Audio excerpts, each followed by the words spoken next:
All praise be to Allah subhanahu wa ta'ala. We praise Him, we thank Him as much as He deserves. I bear witness that there is no God worthy of worship but Allah subhanahu wa ta'ala without any partners or associates. We send our greetings and blessing upon His Prophet Muhammad sallallahu alaihi wasallam, his family, his companions, and those that follow His footsteps. Pray Allah subhanahu wa ta'ala as much as He deserves. This is the final sermon of family. Last Friday we spoke about the wife rights of family. Last Friday we spoke about the wife rights and our duties, the kids' rights and their duties. Today we continue with the family topic. Family problems and what is the treatment. The family whose life follows the path of Allah subhanahu wa ta'ala is a happy family even though they have financial status that doesn't meet their needs. And this family rarely have any disagreements between the husband and the wife. They must have absolute commitment to Islamic teachings. In some cases it might not help some people or a certain family. Islam set a clear and specific method. If the husband and the wife implement it, it solves their disagreements, inshallah, and they go back to their normal life. The parents' problems. Among the main problems between husband and wife is the husband chooses a wife who is not a Muslim. This would be a disaster on the kids. The mother will not raise them on Islamic teachings. Here the father has made a big mistake that will destroy the family. Islam recommends that you marry a woman from the people who will preserve the religion and protect the kids. And it also permits that you can marry the woman from the people of the book or the scriptures. As Zuhayli said, the permission to marry from the people of the book is an exceptional case. Rather, it is not recommended. We do not encourage the youth to marry from any foreign woman. They get enchanted with their blonde beauty because they are easy to get married to. There is no dowry, and these women will corrupt their religion and their nationality. They will also isolate them from the motherland and their people. They will raise the kids upon their desire and teach the kids their own religion, not Islam. Besides the arrogance and superiority they claim and the contempt they have against the Muslims. In some cases, these women will kill the husband or abduct the kids or separate the kids from the husband and have custody over the kids, and then this is where the kids will be destroyed. Only a small number of these women revert to Islam or become Muslims, so do not cope with them. And what's even worse is the Muslim women who marry a non-Muslim. It is a forbidden marriage by unanimous Muslims, and their children are from adultery. The relationship between them is not permissible, no matter how long it lasts, because it is a forbidden marriage anyway. If the Muslim woman allow it, she is a disbeliever and an apostate, meaning she exits Islam. Spouses' problems. Number one of the hell. A man will say to his wife, "You are like the back of my mother." He don't want her. Then he will pay expiation, like 2-month fasting or feed 60 men. Al-ilah, which is swearing that he will not touch the wife for a period of time. Sayyid Qutb said some couples have psychological conditions during their marriage life, and this will cause them to make this kind of swearing. This kind of abandonment will have a psychological harm to the wife.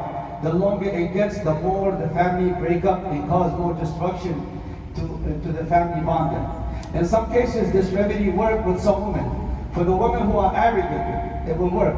On the other hand, a man is using this to get revenge on the women. Islam made the time for this revenge 4 months of desertion. After that, the women can seek divorce or separation. Number 3 is divorce, which is the end of contract marriage. The Quran mentioned this issue that a lot of families face. In the Quran, a chapter named Talaq, and it is the remedy which teaches us how to deal with this kind of problem. Make sure that the family live in peace and security, and the Muslim community avoid chaos and unrest. Number 4 is there is 4 types of divorced women, which the one who is engaged and she is entitled to it, means the husband cannot take anything if they have a 3-month period of wait. And the second one is never engaged, and she is not entitled to anything, no dowry or time period. And the third divorced wife is the one she is entitled but not engaged with her. She should have unless they forgive. And the fourth divorced wife is a woman, neither she engaged nor she entitled. And the verse says in the Quran, for whatever you enjoy from them, give them their due compensation. And the fourth one is al-nushuz, the one who is disloyal. The wife leave the husband's wife without any husband's house without any reason. The remedy is in 4 stages. You advise them, or you abandon them, or you strike them according to the conditions of striking. As for the man, the Quran said to conciliate between them, because there is a man who leaves. And the fifth one is accusing the wife with adultery, explicitly or claiming it. This will also land on the husband due to the scandal. Then it comes down to the kids. Most of the times this happens, the husband is certain by blaming his wife or accusing her. The Quran have the solution for this complex problem. The chapter of An-Nur, which is cursing each other. Allah is the one who commits the act. And 6, Ash-Shiqaq, which is the other bond of Barak with the harm and insult, which can be a burden on them, and they cannot bear it, or cannot endure it, or cannot handle it no more. The Quran said that 2 just person comes between them to solve this kind of problem. If not, then one partner seeks separation. Here we see how Allah subhanahu wa ta'ala have mercy and compassion upon His creation. The Quran is find a way for us from any harm in this marriage problem. And then the children problems. This way the family can be stable, or the only way is how they raise the children. It is the spine or the backbone in how the father and the mother have a relationship between them, with respect, a nice voice and tone when they communicate to each other. Especially if they have any issue, they should not do it or deal with it in front of the children. In the eyes of the children, they should show how much they adore each other. This will have a positive effect on the children. If not, these problems will arise when you have conflicts. The kids, they start disobeying the parents. And the Sheikh said this is a big topic. Also, they have envy and jealousy between the children. You must be just among the children. The Suhaili said that the Quran mentions stories like this due to its dangers and how it turned out to be destroying the family, to the point it leads to bloodshed when there is envy and jealousy between the kids.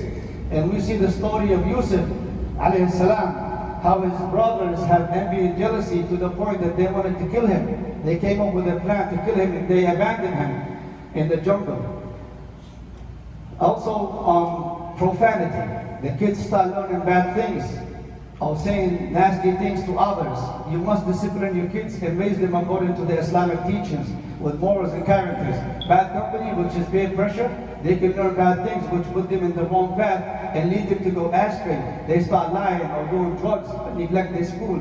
Then they start stealing or kill, which will end their life. Parents have a great responsibility to watch out for their children in this country. The Quran warns us how the consequences of this problem will be. And 5 is greed and desire for the pleasures in this dunya. The children can have anything they ask for in return. And then it will make them busy from the teaching of Islam or getting to know Allah subhanahu wa ta'ala. The Quran points to the story of the people of the garden. They became greedy after their father died, and they want the garden for themselves. And family in the Quran and international agreements or covenants or any of the organizations that we see today. A lot of organizations have human rights, women's rights. Family in the Quran is a sacred family, and in the Quran it shows how to plant the foundation for the sacred family in a special unique way from Allah subhanahu wa ta'ala. Human being is sacred, with rulings and conditions, so the foundation is strong and firm. It made legal marriage a contract that women have on the husband. Ash-Sha'rawi said this is a thick contract in the marriage contract, and also Allah said it only in the prophets when they did the message. What is the family in the international agreements or the organizations we see today? It is a family from a man and a woman, which is a modular entity, which block the way to modernization and should be replaced with a better model, a better family. Legalizing same-sex and give them the right to practice it. Also same-sex marriage and same-sex family, corrupting the natural way of Allah subhanahu wa ta'ala creations. Sexual relationships do not have to be in a marriage. Anyone can practice sexual relationship. It is from the physical needs of the body that your body needs it. The man is not the head of the household. Both male and female are equal. Motherhood is not an attribute. Any breastfeeding woman can do it. Even a man can be a mother, which is impossible. It is clear that there is a big difference between the family in Islam and in the Quran and the family international agreement for organizations which today claiming they have rights and they will fix the families to a better modernization. The Quran has preserved the family and protected husband, wife, kids, mother, neighbors, father. The Quran gives each member in the family their rules, their duty, and their responsibility.